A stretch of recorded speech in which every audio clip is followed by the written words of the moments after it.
Dana. We are here in UFC Charlotte, but I want to talk to you about The Ultimate Fighter coming up on ESPN. First time it's been on the big network. Just how big could this be for the show and for the oncoming fight between Conor and Michael? Yeah, I mean, obviously, The Ultimate Fighter every season, does great things for the talent that are on there and obviously highlights the coaches in their fight. This is the first time it's ever been on ESPN, the network, so we and ESPN are expecting big things. I mean, you can't really predict numbers until the season starts, but obviously, you've got your social trends, you're putting out the trailers now of Conor.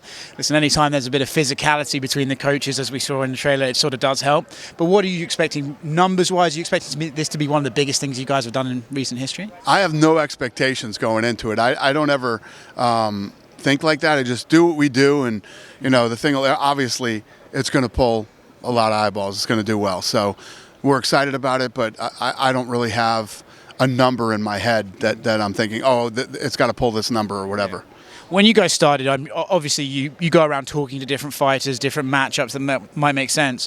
When did it become apparent that Conor might be interested in doing The Ultimate Fighter? And when he was that just a no-brainer, like, hey, this guy plus ESPN, big ratings? Well, we were looking at like 2 or 3 different options for coaches. And it's everything. I mean, even when we talk about fights, it's all about timing and what's going on.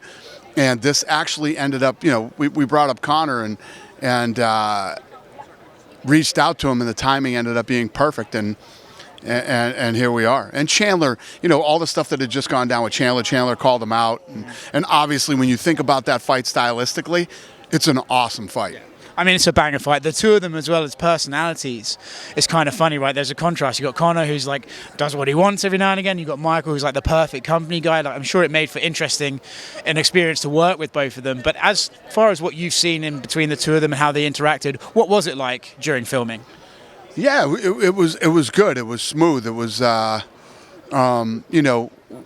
they're going to fight each other and there's this tension, there's also was a level of respect between those two, which makes filming a lot easier. Yeah. I mean, there was a level of respect, and I think there is again, but I remember there was one day in particular on set that got a little bit hairy. I know that Conor wasn't very happy, and the two of them got into some incidents. When you have something like that, do you just go, keep the cameras rolling, or do you try and immediately stop it? What happens? Well, there were a few, actually. That was just one that's been, there's video footage of it, but there were a few days, and it happens because the thing that makes The Ultimate Fighter so great is it's a pressure cooker, not just for the athletes that are competing on the show, but also for the coaches, because there's reputations on the line. You're coaching, you want your guys to win, and the coaches become very invested in their guys every season. It's all the guys will tell me, I came into this just thinking, I'll go in there and do my thing, but I'm so into these kids and I like them so much. It's part of what makes the show so great, the camaraderie and the relationships that are built on that show, not just between the fighters, but the coaches. Yeah. The business is booming right now, but when you look at what this fight could do on pay-per-view, right? It's going to be a banger fight. Everyone knows that, but then you have the filming of ESPN highlighting the journey towards it. Then you've got Conor's own documentary coming out around the same time about his journey back from the injury. How big do you think this fight could eventually look? Yeah, I mean, take all the other things off the table. You know what I mean? Chandler versus McGregor is just stylistically such a fun fight.